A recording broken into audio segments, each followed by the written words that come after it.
우리 부객교회 성도 여러분 안녕하십니까? 네, 2025년 이 새해 시작을 사경회로 함께 특별히 부객교회와 함께 이 시간을 보낼 수 있게 해주셔서 참으로 감사를 드립니다. 저는 다시 한번 소개해드리겠지만 금천하늘샘교회를 섬기고 있는 부목사 송인혁이라고 합니다. 만나서 반갑습니다. 목사님께서 언급해 주셔서 제가 이번 주 정규 예배죠. 화요일, 금요일, 안식일 예배를 저와 함께 재림교회 신앙의 심장이라는 주제로 이 성소교리에 대해서 함께 살펴보겠습니다. 교재가 굉장히 방대하게 성소교리에 대한 부분을 다루고 있습니다.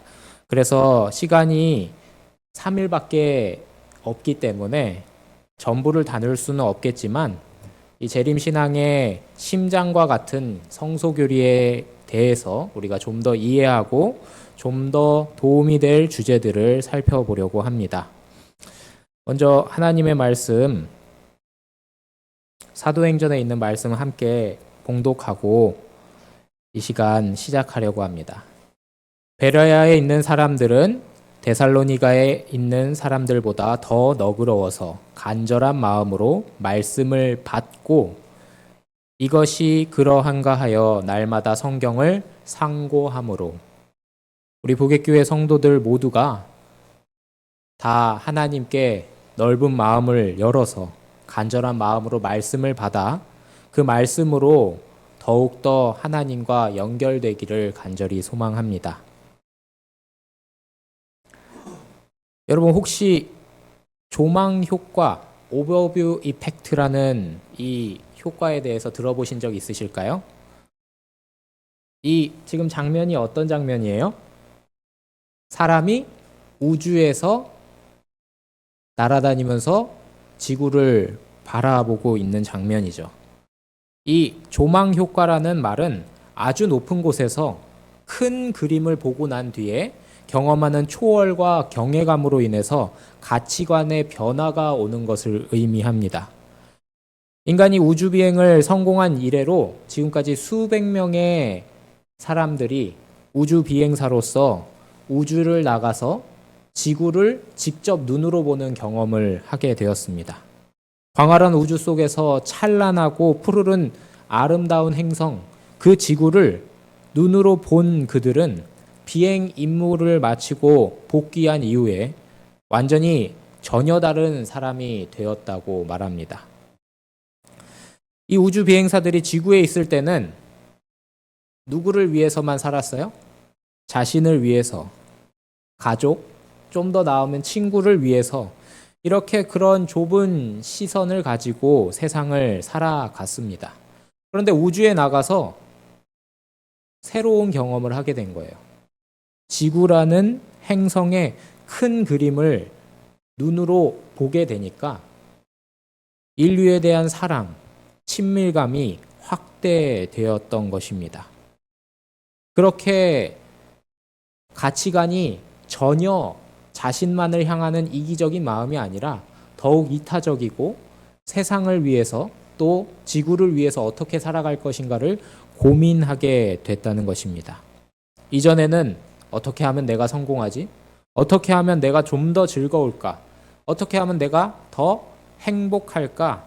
이런 자기 중심적인 가치관이 초월적인 가치관으로 완전히 변화된 것을 무슨 효과라고요? 조망 효과. 그가 무엇을 보았기 때문에? 우주에서 지구라는 큰 그림을 목격해서 그것을 본 것만으로 해도 그 삶의 가치관이 완전히 변화했다, 격변했다는 것입니다. 오늘 저희는 성소에 대해서 배울 것입니다. 시편 기자는 이렇게 말합니다. 77편 13절에 있는 말씀이죠. 하나님이여 주의 도는 성소에 있사오니 하나님과 같이 큰 신이 누구오니까. 주의 도가 어디에 있대요? 성소에 있대요. 하나님께서는 인류의 구원을 위해서 성소 제도를 통해서 실물 교훈으로 구원의 계획을 자세히 설명하십니다. 그렇기 때문에 이 성소라는 것은 성소 기별, 우리가 오늘 살펴볼 이 내용은 성경의 핵심적인 주제라고 볼 수 있겠습니다. 모세오경의 45장이 성소에 대해서 이야기를 합니다. 예언서에서도 45장이 성소를 다루고 있고요. 시편에 거의 매 장마다 성소에 대한 언급이 나옵니다. 신약 성경도 성소에 관련 용어와 의식을 사용해서 하늘 성소, 특별히 하늘 대제사장이신 예수 그리스도를 설명합니다. 뿐만 아니라 히브리서, 요한복음, 요한계시록은 우리가 성소 제도에 대한 이해가 전혀 없다면 그것에 대한 중심 주제를 파악하기 어렵죠.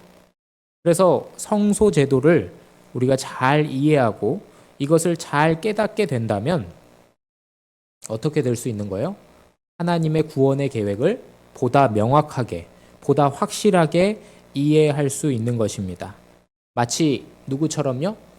조망 효과를 경험했던 우주 비행사들처럼 우리가 성소 제도라는 그 내용의 기별들을 딱 이해하게 되면은 하나님에 대해서 더 확실하게 이 하나님이 공의롭고 정의롭고 사랑이 충만하신 하나님이라는 사실을 명확히 깨닫게 된다는 것입니다. 그렇기 때문에 이 성소제도 중요할까요? 매우 중요한 것이죠.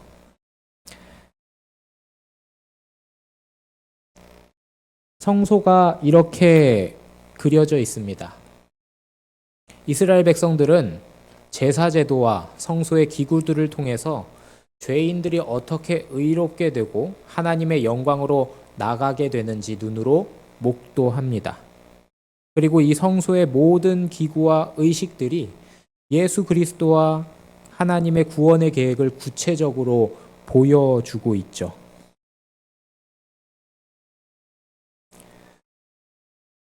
죄인이 희생제물을 가지고 성소에 들어갑니다. 그래서 그 희생제물을 하나님께 드립니다. 제사장은 그 희생제물을 받고 희생의 피를 가지고 하나님의 성소, 성막성소 안에 들어가는 것이죠. 그 성소에는 속죄와 정결이 포함되어 있는 그러한 장소입니다. 우리 영감의 글의 선지자도 성소교리가 재림교회의 선구자들이 이 성경의 진리를 보다 명확하게, 보다 그 큰 그림을 이해하는데 매우 중요한 역할을 했다고 그는 대쟁투서에서 이렇게 표현했어요. 성소의 주제는 1844년에 대실망의 비밀을 열어주는 열쇠였다. 그것은 서로 연결되고 조화되는 진리의 완전한 체계를 보도록 열어주었다. 이번 사경회를 통해서 우리가 성소 교리를 보다 명확하게 이해함으로 하나님의 구원의 큰 그림을 우리의 마음속에 깊이 담게 되기를 간절히 소망합니다. 오늘은 에덴의 성소라는 제목으로 창세기 2장, 3장에 있는 내용을 다루려고 합니다. 우리 교재 있으신가요? 교재 2장에 해당되는 부분입니다.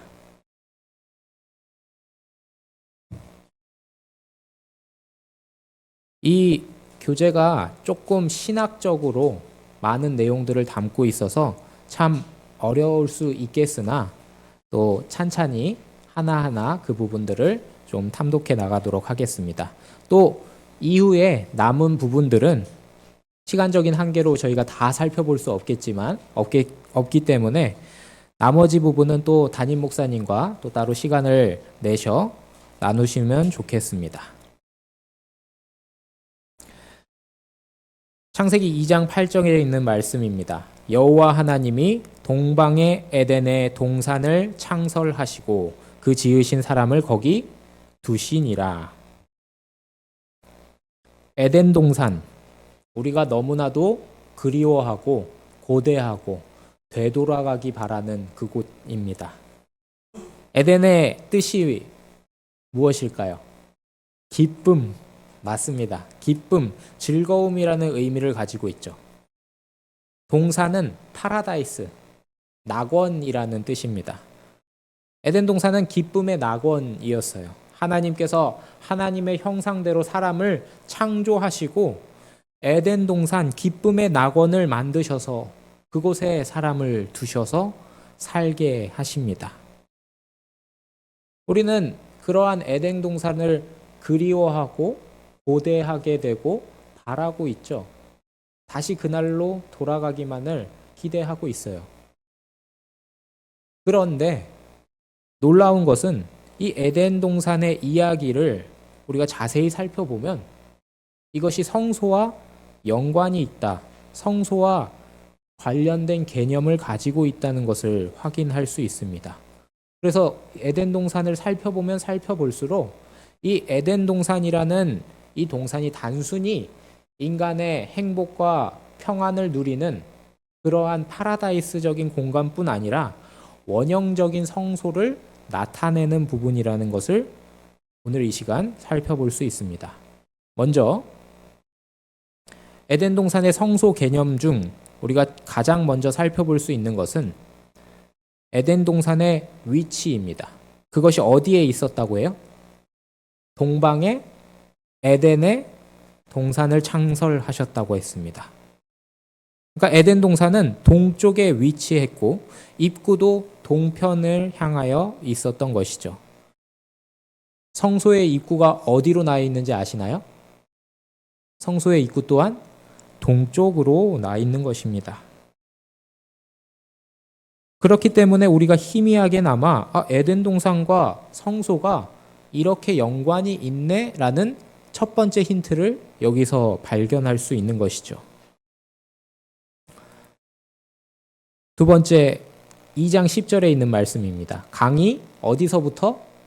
에덴에서부터 흘러나와 동산을 적시고 거기서부터 갈라져 내 근원이 되었으니. 그냥 에덴 동산은 그런 아름다운 낙원이기 때문에 그렇게 물이 충분한 수원이 풍부한 곳이겠구나 생각했던 부분이 뭐라고요? 이 부분이 성소의 개념을 담고 있는 부분이라고요. 물은 성소를 청결하게 하는, 유지하게 하는 그런 제사장들을 정결하게 하는 중요한 수단이었습니다. 성소 입구 안에는 무엇이 등장해요? 바로 성소 입구를 넘어가면 가장 먼저 물두멍을 우리가 확인하게 되는 것이죠. 입구 쪽에 그것이 있는 것입니다. 시편 기자는 한 시내가 있어서 나뉘어 흘러 하나님의 성, 곧 지극히 높으신 자의 장막의 성소를 기쁘게 한다고 이 에덴 동산의 모습을 보며 그렇게 말씀했습니다. 이 에덴 동산의 강과 성소의 물두멍이 또한 일치하는 것을 우리가 여기서 확인하는 것이죠. 세 번째 개념은 무엇일까요? 세 번째 개념은 생명나무입니다. 창세기 2장 9절이죠. 여호와 하나님이 그 땅에서 보기에 아름답고 먹기에 좋은 나무가 나게 하시니 동산 가운데에는 생명나무와 선악을 알게 하는 나무가 있더라. 그렇다면 성소에서 생명나무는 어디에 있을까? 생각해 보신 적 있으세요? 우리가 동산에는 분명히 생명나무라는 이름이 있는데 그런 내용이 나오는데 성소 내에서는 여기 그림에 어떤 그림이 있죠? 금촛대가 있습니다. 학자들은 성소 안에 있는 이 금등대, 금촛대가 생명나무를 시각적으로 상징한다고 연구로 그것을 결론 내렸습니다. 금등대에는 7개의 뭐가 있어요? 촛대가 있죠. 촛대 가지예요. 가지가 있고 그 가지의 각각의 등잔에는 싹과 꽃으로 장식된 살구꽃 형상이 있었습니다. 이 생명나무는 창조주 하나님께서 우리의 생명의 근원임을 인정하는 상징이라면 성소에 있는 이 금등대는, 금촛대는 보이지 않는 하나님의 임재를 선명하게 이해시키는 그런 상징으로 여겨졌습니다. 여기서 또 일치하는 장면을 확인할 수 있는 것입니다. 네 번째로는 아담이 맡게 된 일입니다. 여호와 하나님이 그 사람을 이끌어 에덴 동산에 두어서 뭐하게 하셨어요? 무엇하게 하셨어요? 경작하며 지키게 하셨다라고 말합니다. 하나님께서는 첫 조상 아담에게 두 가지 생활 계획을 명하셨는데 하나가 경작하는 일이에요. 히브리어로는 아바드라는 단어입니다. 일하다, 예배하다, 봉사하다라는 뜻을 포함하고 있는 단어예요. 그리고 두 번째 단어는 지키다라는 단어죠. 그것은 샤미르라는 단어인데 이것은 지키다, 준수하다, 보존하다라는 단어입니다. 근데 이 두 단어가 성소에 대해서 굉장히 밀접한, 특별히 제사장들의 그런 봉사와 굉장히 연관이 있는 단어들입니다. 민수기 18장 23절에서는 이 아바드라는 단어를 통해서 성전 봉사를 나타냈고요.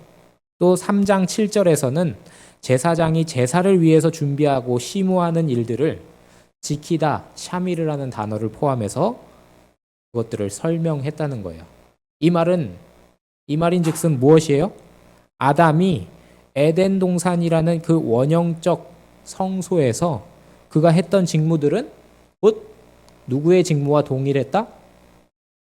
제사장들이 하고 있던 직무를 수행했던 것으로 이해해도 무방하다는 것이죠.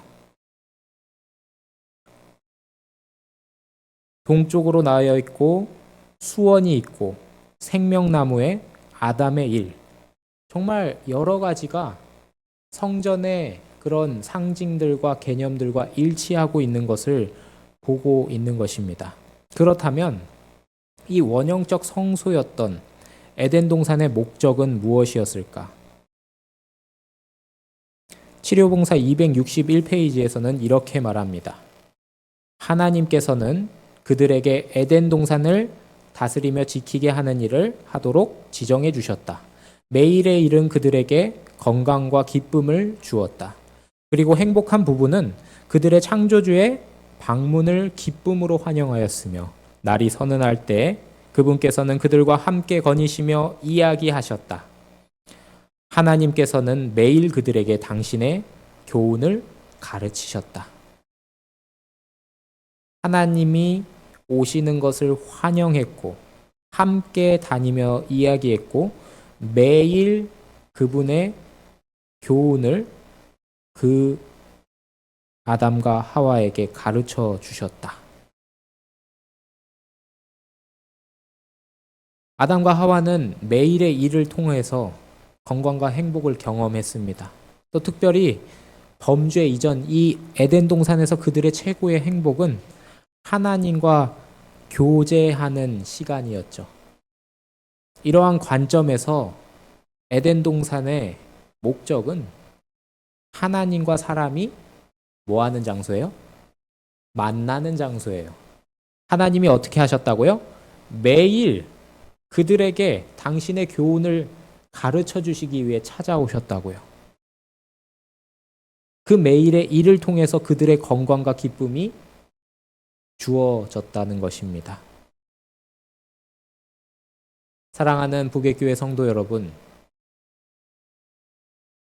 우리가 성전에 올 때, 이 성전에 와서 우리가 어떠한 목적을 가지고 이곳에 나옵니까?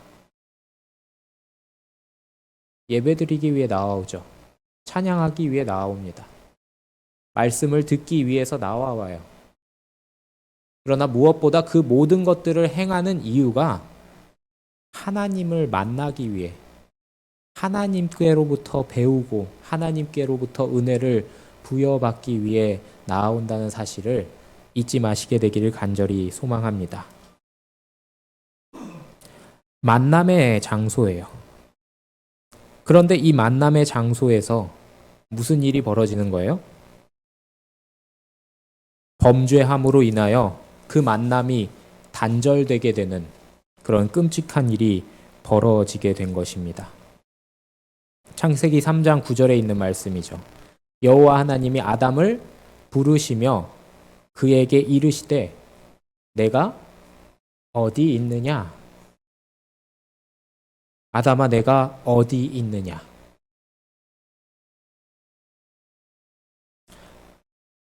범죄함으로 하나님을 스스로 거절한, 스스로 하나님을 외면했던 사람을 위해서 하나님은 첫 번째 부르십니다. 아담아, 내가 어디 있느냐? 사람이 찾기도 전에 하나님이 사람을 찾아오서 하나님께서 아담아, 내가 어디 있느냐라고 부르시는 것입니다. 여러분, 하나님이 왜 이렇게 질문하셨을까요? 하나님이 정말 아담이 어디에 숨었는지 몰라서 그렇게 질문했을까요? 아, 어디 있지? 얘가 무화과 나무 뒤에 숨어 있다고 성경엔 기록되어 있는데 하나님이 그걸 모르셔서 그랬을까요? 아니에요. 하나님은 전지전능하신 분이에요. 무소부재하시고 편재하시는 분이세요. 하나님은 이미 아담과 하와가 어디에 숨었는지를 알고 있으셨죠. 내가 어디 있느냐? 라고 하신 질문은 장소적인 위치를 부르는 것이 아니라 관계의 위치를 묻는 질문이었습니다. 내가 어디 있느냐? 잘못을 질책하려고 하나님이 부르신 것이 아니라 다시 관계를 회복하기 위해서 회복의 부르심을 외치신 것입니다. 꽤 오래전에 미국 캘리포니아 해안가에서 한 호화로운 요트 한 척이 침몰할 위기에 빠졌습니다. 태풍이 너무 몰아치는 바람에 침몰할 수밖에 없는 상황이 되었어요. 근데 그 침몰 직전에 해양구조대와 연결이 닿았습니다. 그래서 해양구조대가 그 침몰할 위기에 처해 있는 이 요트의 구조를 대한 답변을 했어요. 내가 곧 가겠으니 걱정 말아라. 당신의 위치를 알려달라. 영어로 뭐라고 했냐면 What is your position? 이라고 물어봤어요. What is your position? 그러자 다음과 같은 답변이 왔습니다. 나는 한국에서 온 모 은행장이다. 뭐라고 답변했다고요? Where is your position? 하니까 나는 한국에서 온 모 은행장이다. 이 포지션이라는 단어에만 집착한 나머지 그 단어는 뭘 물어보는 거예요? 너 어디 있냐? 너 좌표가 어디냐? 내가 갈 테니까 그 좌표를 말하라 라고 이야기한 건데 그 말을 잘못 알아들은 겁니다.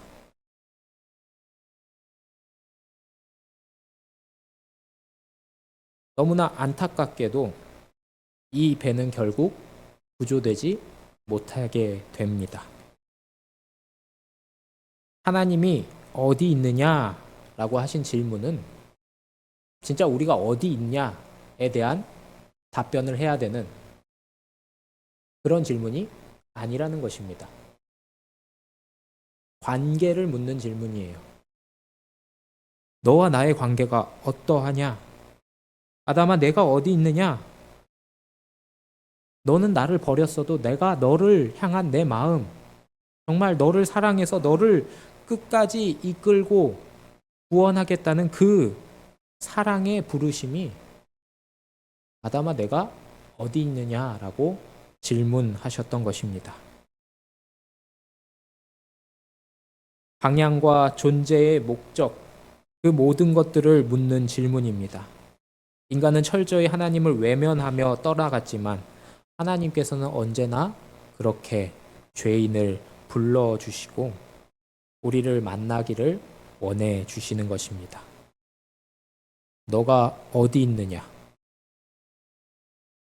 사랑하는 북의교회 성도 여러분, 이 질문 앞에 오늘 저와 여러분이 올바로 대답하게 되기를 간절히 바랍니다. 주님, 제가 여기 있습니다. 주님, 저를 구조해 주셔야 합니다. 도와주시옵소서. 저와 여러분이 주님께 그렇게 올바른 답변으로 하나님의 구원을 경험하게 되길 소망합니다. 에덴 동산과 성소의 이 신학적인 연관성을 두 번째로 살펴본다면 그것은 이 에덴 동산은 곧 무슨 장소예요? 재판, 심판이 베풀어진 장소입니다. 인간이 범죄한 직후 하나님께서는 이 아담과 하와라는 케이스를 통해서 이곳에서 재판이 벌어지고 있다는 것을 확인시켜주고 계시죠. 아담과 하와가 처음에 죄를 범하고 어떻게 했어요? 죄를 범한 다음에 숨어버렸습니다. 하나님을 피해서 숨었죠. 하나님께서는 그들을 찾아서 묻게 됩니다. 뭐 하는 거예요? 도피하고 숨었지만 하나님이 발견하셨고 그들을 신문하는 것입니다. 질문하는 것이죠. 조사합니다. 그러고 그들은 뭐예요? 자신의 조사와 자신에 대해서 변명, 좀 더 유식한 말로 변론합니다. 그리고 마지막에 하나님께서 무엇 하세요? 14절에서 19절에 형벌을 선고하시는 것이죠. 이처럼 에덴 동산에서 재판이 벌어졌다는 것을 우리는 또한 이해할 수 있는 것입니다.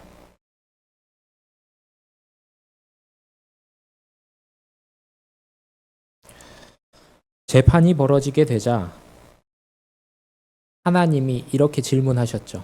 아담에게 내가 먹지 말라는 그 나무의 열매를 먹었냐? 라고 질문하셨어요. 그러자 아담이 뭐라 대답해요? 함께 읽어볼까요? 하나님이 주셔서 나와 함께 있게 하신 여자, 그가 그 나무 열매를 내게 주므로 내가 먹었나이다. 주님, 저는 안 먹으려고 했는데 저 여자 때문에 먹었습니다. 어떤 여자? 제 아내 때문에 먹었습니다가 아니라 저 여자 때문에 먹었다고 하는 거예요. 만약에 제가 저희 아내한테 저 여자가 왜 그러네 라고 하면은 어떻게 될까요? 큰일 나겠죠. 벽 보고 한 10시간 이상 서 있어야 될 것 같습니다. 그만큼 저 여자라는 말은 무슨 표현이에요? 굉장한 거리를 나타내는 표현이에요. 근데 아담이 왜 선악과를 먹었어요, 사실? 저 여자라고 지적했던 그 사람을 너무 사랑한 나머지 내가 이 사람과 함께 죽으면 죽으리이다 하고 먹었어요. 내가 그와 같이 같은 책임을 지고 먹겠다 하고 먹었어요. 근데 먹자마자 태도가 확 돌변한 것입니다. 그 여자 누구의 탓으로 하는 거예요? 저 여자 때문에 그랬다. 근데 이걸 좀 자세히 보면은 누구 탓이에요? 하나님이 뭐 했다고 하셨어요? 여자를 주셨다고 하셨죠. 그러면 아담이 지금 말하는 것은 매우 불경한 태도이지만 누구 탓까지 하는 거예요? 하나님까지 탓하는 것입니다. 완전하게 창조됐던 존재가 죄를 범하고 하나님과의 관계가 끊어지게 되자 이런 험악하고 정말 사랑 없는 모습으로 변질된 것을 우리는 볼 수 있는 것이죠. 하와는 어땠을까요? 별반 다를 게 없겠죠. 하와는 뱀이 나를 꿰서 내가 먹었다. 성경에 기록되어 있지 않지만 한마디 더 붙였을지 않았겠습니까? 뱀을 하나님이 안 만드셨다면 그럴 일 없었을 것 같은데라고 붙이지 않았을까요? 결국 인간은 죄를 짓고 난 이후에 무엇 하는 거예요? 모두 자기는 잘못이 없어요. 하나님이 잘못 있다고 이야기하는 것입니다. 너무나 충격적인 태도입니다. 구조화 선지자 57, 58페이지에 이렇게 말합니다. 하와에 대한 사랑에서 고의로 하나님의 승인과 낙원에 있는 자기 집의 영원한 기쁨의 생활을 포기하기로 선택했던 아담이 그의 아내와 심지어 창조주 자신에게까지 범죄의 책임을 씌우려고 했다. 그들의 타락한 책임을 하나님에게 돌렸다. 타락 이후에 인류에게 도드라지게 나타나게 된 내적인 변질은 바로 책임 회피가 아닐까 생각되어집니다. 이 모습은 전 인류를 거쳐서 뚜렷하게 드러나죠. 오늘날에도 곳곳에서 이렇게 책임을 미루는 모습이 너무나도 빈번하게 보이는 것입니다. 그러면서 스스로의 상황은 어떻게 해요? 스스로가 어떤 상황에 빠졌는지, 어떤 질병에 걸렸는지, 어떤 상태인지는 알아보려고 하지 않아요. 다 누구 탓이에요? 내 탓이 아니라 다 남의 탓이라고 하는 것입니다. 우리의 모습은 어떻습니까? 아담과 하와의 이 범죄 이후의 태도처럼 스스로의 상태는 외면하고 있지 않은가 생각해 보는 것입니다. 자기 합리화의 정신은 거짓의 아비에게서 비롯됐다. 우리의 최초의 조상은 사탄의 감화에 굴복되자마자 이 정신에 빠졌으며 아담의 모든 자녀들이 이 정신을 나타내 오고 있다. 사람들은 겸손하게 그들의 죄를 자복하는 대신에 그 책임을 다른 사람에게 뿐만 아니라 환경을 더 넘어서 하나님께 씌움으로 자신들을 변론하려고, 방어하려고, 변명하려고 애쓴다. 그들은 심지어 그분의 축복까지도 그분께 뭐 할 이유? 불평할 이유로 삼는다. 사랑하는 북외교회 성도 여러분, 우리는 어떤 모습으로 2025년을 시작하고 계신가요? 혹시 아담과 하와의 범죄 이후의 태도가 우리들의 삶에서 재현되지 않나 고민해 봅시다. 주위의 사람들이 다 못마땅하게 여겨지진 않나 생각해 보는 것이죠. 쟤는 왜 내 말을 안 듣지? 내 말을 들어서 좀 더 나은 곳으로 갈 수 있을 텐데 왜 그럴까? 쟤 때문에 미치겠다. 저 상사는 왜 날 자꾸 괴롭히지? 저 아저씨는 왜 나를 저렇게 쳐다보는 거야? 요즘 일이 왜 안 되고 이렇게 불안한 건가? 무엇하기 때문이에요? 다 남 탓하기 때문인 것이죠. 불평하기 때문이에요. 그런데 우리의 그런 불평의 모습이 일반적인 거예요. 우리 삶에 존재하는 것이죠. 근데 그 불평의 씨앗을 계속 키우다 보면 그 불평이 누구까지 향하게 된다고요? 하나님에게까지. 하나님이 축복하시기 위해 주셨던 그 복까지 불평하며 하나님을 대적하는 그러한 무시막지한 결과를 가져다 준다는 것을 명심하게 되길 간절히 바랍니다. 행복의 비결, 그것은 우리의 태도다, 자세입니다. 우리의 선택입니다. 불평보다는 2025년 감사가 넘쳐나는 한 해가 되기를 소망합니다.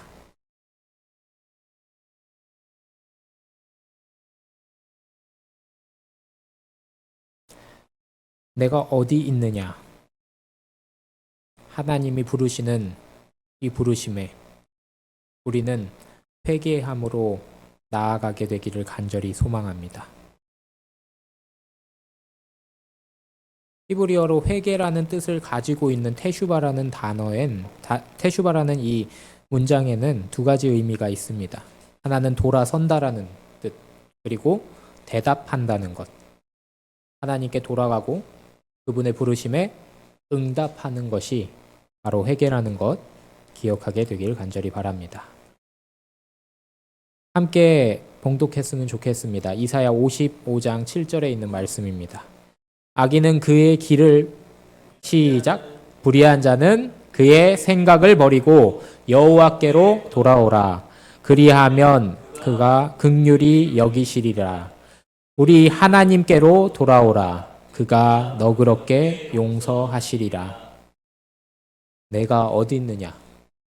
돌아오라고 부르시는 용서의 사랑 고백임을 기억하게 되길 바랍니다. 하나님께서는 이제 아담과 하와의 죄에서 신문하고 변론 기회를 주셨습니다. 그러면 이제 무엇 해야 돼요? 변론의 기회가 끝나면 무엇이 있죠? 재판을 하게 될 때. 재판을 다 안 받아보셨죠, 사실? 재판을 경험해보지 않았으니까 모르죠. 변론의 기회가 끝나면은 판결이 내려져야 돼요. 형벌이 선고되어야 하는 것입니다. 하지만 그 전에 하나님께서 무엇 하십니까? 구원의 계획을 발표하시는 것이죠. 자신의 죄를 변론하면서 거기에 그치지 않고 변호사가 있다면 뭐 하는 거예요? 변호사의 변호를 통해서 보호받는 과정이 있는 것이죠. 창세기 3장 15절에 있는 말씀은 하나님께서 아담과 하와의 범죄의 결과 그 형벌을 선고하시기 전에 하나님께서 말씀하신 구원의 계획을 담은 그분의 변호입니다. 그래서 우리는 창세기 3장 15절을 무슨 복음이라고 불러요? 원복음. 원래부터 있었던 원복음이라고 부릅니다. 제가 봉독하겠습니다. 내가 너로 여자와 원수가 되게 하고 내 후손도 여자의 후손과 원수가 되게 하리니 너의 여자의 후손은 내 머리를 상하게 할 것이요 너의 후손은 너는 그의 발꿈치를 상하게 할 것이니라. 처음에는 너와 여자가 등장합니다. 사탄과 여자가 등장하고 두 번째는 사탄의 후손들, 여자의 후손들이 등장을 하죠. 세 번째는 사탄과 여자의 후손이 등장하는데 세 번째의 내용은 단수로 표현됩니다. 여자의 후손이라는 이 단어가.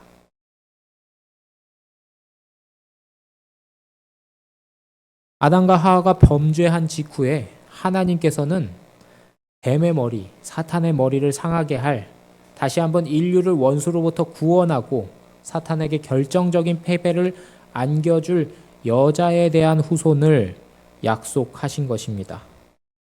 놀라운 사실이에요. 죄는 누가 지었습니까? 죄는 사람이 지었죠. 네, 아담과 하와가 지었어요.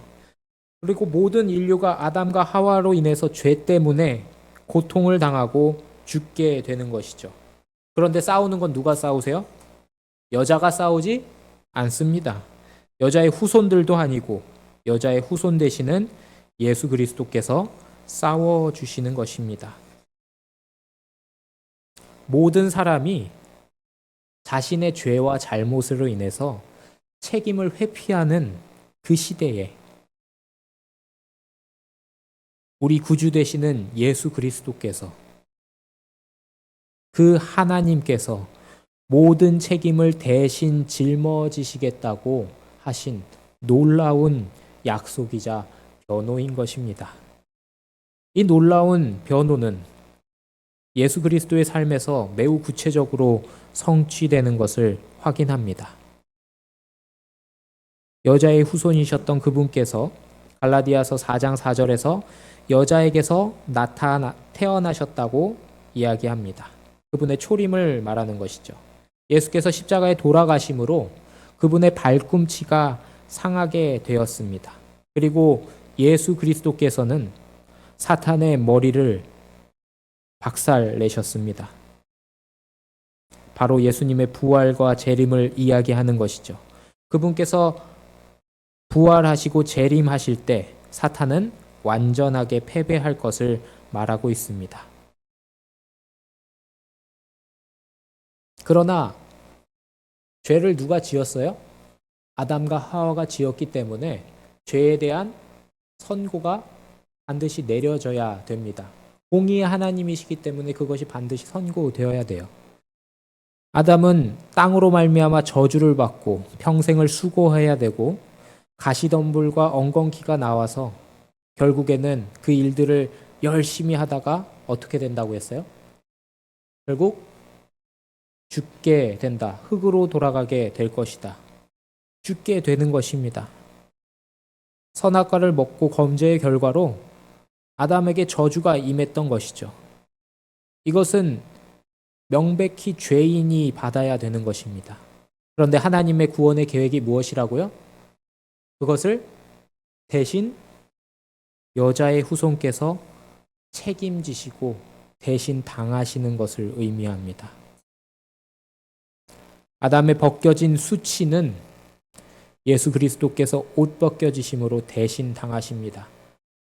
땅이 저주를 받았는데 예수 그리스도께서 우리를 위해서 저주를 받으십니다. 그러므로 우리를 구원하셨어요. 우리는 계속 수고하여 살아야 됨에도 불구하고 예수님께서 내가 너희를 쉬게 하겠다고 약속하십니다. 범죄의 결과로 만들어진 가시덤불과 엉겅퀴는 이제 창조주 하나님이셨던 예수님의 가시관이 되어 그분을 찔렀습니다. 죄의 결과로 말미암아 이 땅에 둘째 사망,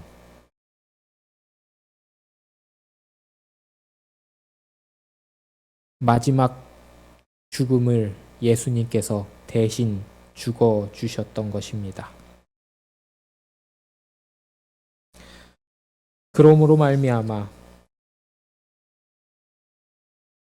우리는 어떻게 되었어요? 그리스도께서 우리를 위하여 저주를 받은 바 되사 율법의 저수에서 우리를 속량하셨으니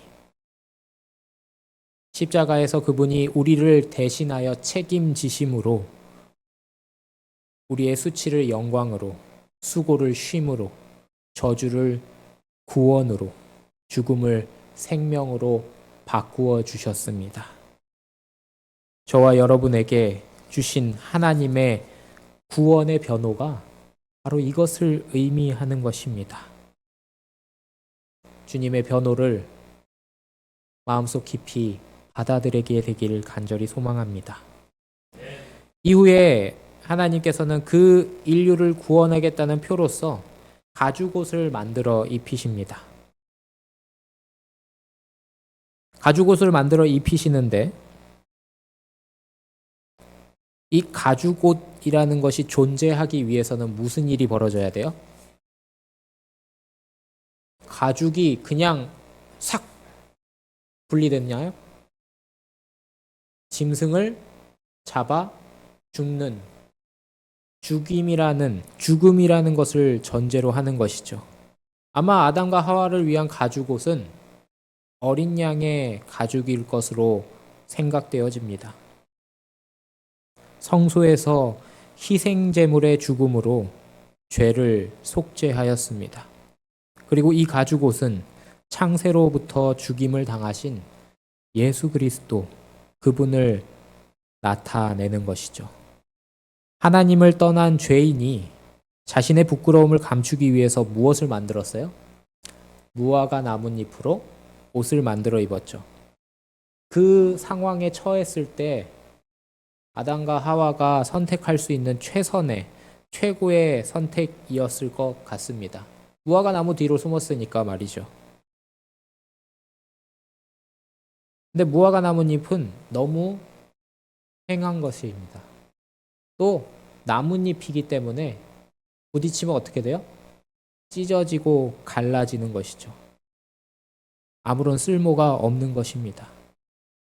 다시 벌거벗은 그 수치가 드러날 수밖에 없습니다. 그러나 하나님은 죄인을 책망하지 않으시고 가죽옷을 지어 입히십니다. 친히 양을 잡으시고 그분의 손에 피가 묻고 양가죽이 벗겨져서 한 땀 한 땀 그분의 손길을 통해 가죽옷이 지어지는 것이죠. 특별히 가죽옷을 짓다라는 이 표현, 지었다라는 표현은 하나님이 천지를 창조하셨을 때 사용되는 단어와 동일한 단어입니다. 천지와 만물을 지으신 하나님의 손길이 이제는 죄인을 위해서 옷을 지어 주시는 거예요. 무엇 해주기 위해서? 우리의 죄와 수치를 가리기 위하여. 주 예수 그리스도께서 한 옷, 곧 그분의 의의 옷을 준비하셨는데 그분께서는 그것을 회개하고 믿음으로 받을 수 있다고 믿는 모든 자에게 입혀 주실 것이다. 주님께서 믿는 죄인들을 바라보실 때 그들을 가리고 있는 무화과 나뭇잎이 아니라 그분 자신의 의의 두루마기를 보신다. 사랑하는 우리 북외교회 성도 여러분, 때때로 책임져 보려고 노력합니다. 그 자세는 전혀 잘못된 것이 아니에요. 어떻게든 죄로부터 벗어나 보려고, 그것을 해결해 보려고 노력하죠. 근데 그 노력이 우리로 하여금 더욱더 실망하고 좌절하게 만드는 것입니다. 우리에게는 무엇밖에 없어요?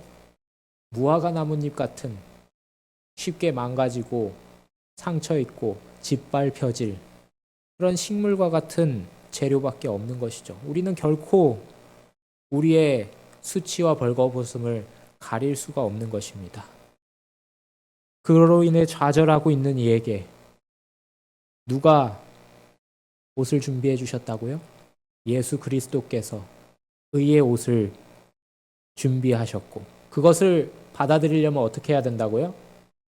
거래하는 것이 아니라 주님을 믿고 회개하고 주님께 나아가는 모든 자들에게 하나님이 입혀주신다고 약속하셨습니다. 저와 여러분이 부끄럽고 송구스럽고 죄송한 마음뿐이겠지만 주께서는 그런 우리의 모습을 능히 받으시고 복되게 하신다는 사실을 기억하심으로 있는 그대로의 모습으로 주님께 응답하게 되기를 간절히 바랍니다. 내가 어디 있느냐? 주님, 저 여기 있습니다. 주님 부탁드립니다. 마지막으로 에덴 동산의 성소의 개념 속에서 우리가 마지막으로 알아볼 부분은 그룹들과 불칼의 부분입니다. 창세기 3장 23절입니다. 하나님께서 사람을 내쫓고 어떻게 하셨어요? 에덴 동쪽에 그룹들과 두루 도는 불칼을 두어 생명나무의 길을 지키게 하셨다고 합니다. 여기서 등장하는 그룹 천사는 일반적인 천사가 아니에요. 하나님의 보좌에서 가장 가까이 있는 천사를 그룹 천사라고 부릅니다. 이 그룹 천사 사이에 하나님께서 계십니다. 다시 말하면 그룹 천사가 있는 곳에는 누가 존재하시는 거예요? 하나님이 함께 하시는 것이죠. 이 두루 도는 불칼은 그렇기 때문에 하나님의 임재를 나타내는 영광의 빛입니다. 여기서 두어라는 단어는 히브리어로 샤칸이라는 뜻입니다. 거주하다, 머물다, 정착하다라는 뜻을 가지고 있죠. 샤칸. 아까 저희가 489장 마지막 절을 부를 때 무슨 영광이라고 했어요? 쉐키나의 영광. 이 샤칸이라는 단어에서 비롯된 거예요. 이것이 성소에서는 하나님의 영광을 나타내는 쉐키나라는 말이 된 것이죠. 사랑의 하나님께서 언제나 사람들과 함께 하기를 원하셨던 것입니다. 그래서 에덴 동산 동편의 그룹들과 두루 도는 불칼을 두고 주님이 그곳에 계셨던 거예요. 하나님의 영광이 그룹 천사들의 경비하는 낙원의 문에 나타났다. 하나님의 영광이 그룹 사이에 나타났으며 후에는 이것을 쉐키나라고 불렀으며 이스라엘 예배의 중심인 지성소 안에 거하였다. 아담과 그의 아들들은 이곳으로 하나님을 예배하기 위해 나아왔다. 그러니까 아담과 하와가 에덴 동산으로부터 퇴출된 이후에 어디에서 예배를 드렸다고요? 어디서요? 에덴 동산 입구에서 예배를 드린 것입니다. 그곳에서 하나님께 예배를 드리기 위해, 하나님을 만나기 위해 아담과 하와의 후손들이 에덴 동산이 존재하고 있을 그 당시에는 그렇게 나와서 예배했다는 것을 확인할 수 있는 대목이죠. 여기서 출애굽기 25장 8절에는 이런 말씀이 있죠. 내가 그들 중에 거할 성소를 그들이 나를 위해서 짓되라고 표현합니다. 여기서 거하다라는 이 단어 또한 창세기 3장 24절에서 방금 살펴본 샥한이라는 단어예요. 두어라는 말과 똑같은 단어입니다. 그러면 하나님의 임재가 성소 어디에 나타났다고요? 지성소 안에서 특별히 하나님의 법궤 위에, 이 법궤 위를 뭐라고 부르나요? 법궤 위를 속죄소라고 불러요. 죄를 처리하는 곳. 거기에 그룹 천사가 양 옆에서 세워져서 있는 것입니다. 그 가운데 하나님의 영광이 있는 거예요. 그룹 천사들이 두루 도는 불칼을 갖고 있는 모습과 유사해 보이는 것입니다. 하나님은 그 위에서, 그 속죄소에서 죄인들을 만나십니다. 그곳으로 율법을 범한 죄인들이 예수님의 피로써 용서를 구하고 제사장에게 그것을 맡겼을 때 거기에서 무엇이 베풀어지는 거예요? 은혜가 베풀어지는 거예요. 용서가 베풀어지는 것입니다. 그래서 속죄소라는 그 자리를 다른 말로 뭐라고 불러요? 은혜가 베풀어지는 장소, 시은좌. 하나님의 보좌가 시은좌로 불려지는 것이죠. 그 율법 위에 속죄소가 있었고 그 위에 하나님의 임재가 나타났고 거기서부터 속죄의 공로로 말미암아 죄인이 사유하심을 허락받았다. 그토록 하나님이 우리와 함께 바라시며 함께 하기를 원하시며 속죄소에서 일하시고 계신 것입니다.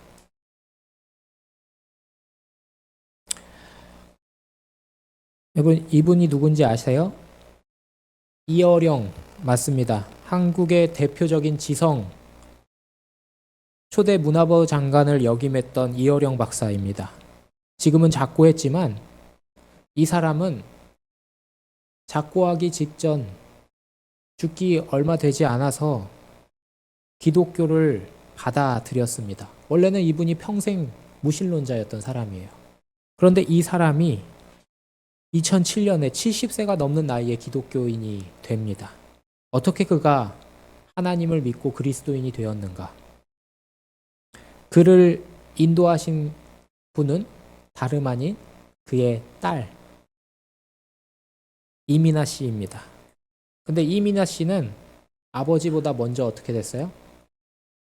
암투병을 하다가 세상을 떠납니다. 이민아 씨는 하나님을 먼저 알게 되었고 끊임없이 아버지께 예수님을 만나라고, 예수님의 받아들이라고 요청했지만 평생 무신론자로 살아왔기 때문에, 이성을 믿어왔기 때문에, 굉장히 석학이었기 때문에 도저히 하나님을 이성적으로 바라볼 수 없다고, 인정할 수 없다고 말합니다. 그러다 2006년에 이민아 씨가 이 질병으로 인해서 망막에 손상이 생기고 실명의 위기에 놓이게 됩니다. 그렇게 되자 이 하나밖에 없는 딸의 고통을 아파하던 아버지는 정말 어떻게든 애끓는 부정으로 딸과 함께 있기를 원했어요. 딸과 좀 더 가까워지기를 원했습니다. 그런데 아무리 딸과 가까워지고 곁에 있으면서도 딸을 사랑하고 딸과 하나 되길 원하지만 어때요? 딸과 나는 마음은 아프지만 하나 될 수가 없는 거예요. 그래서 그는 이렇게 고백합니다. 딸의 실명 위기 앞에서 내 마음속에 전혀 다른 면에 불꽃이 타오르는 것을 느꼈다.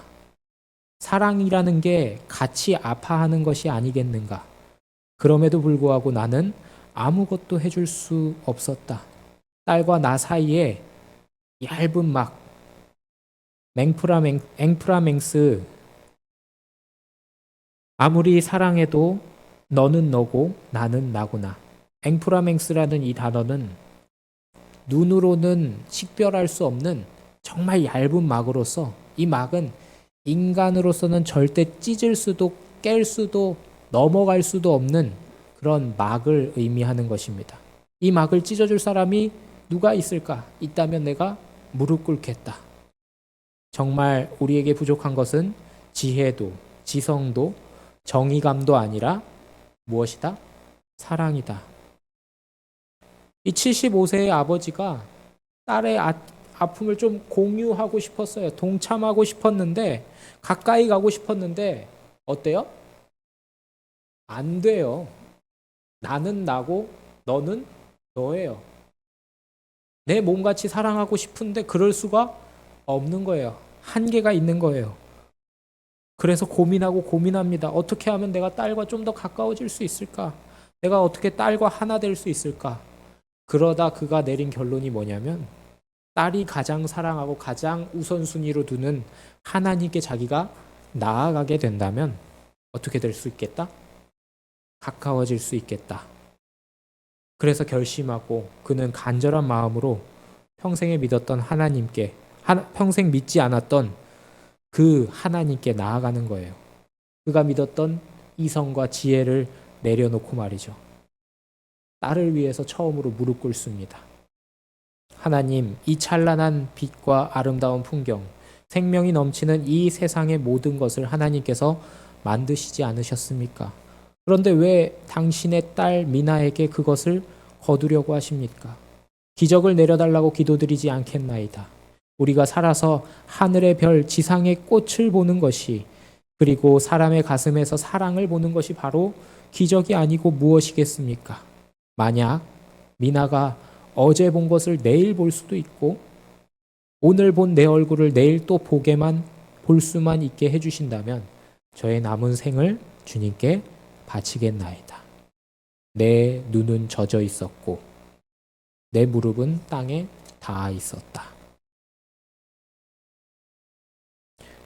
요한 1서 4장 11절에 있는 말씀입니다. 사랑은 여기 있으니 우리가 하나님을 사랑한 것이 아니요 하나님이 우리를 사랑하사 우리 죄를 속하기 위하여 화목제물로 그 아들을 보내셨음이라.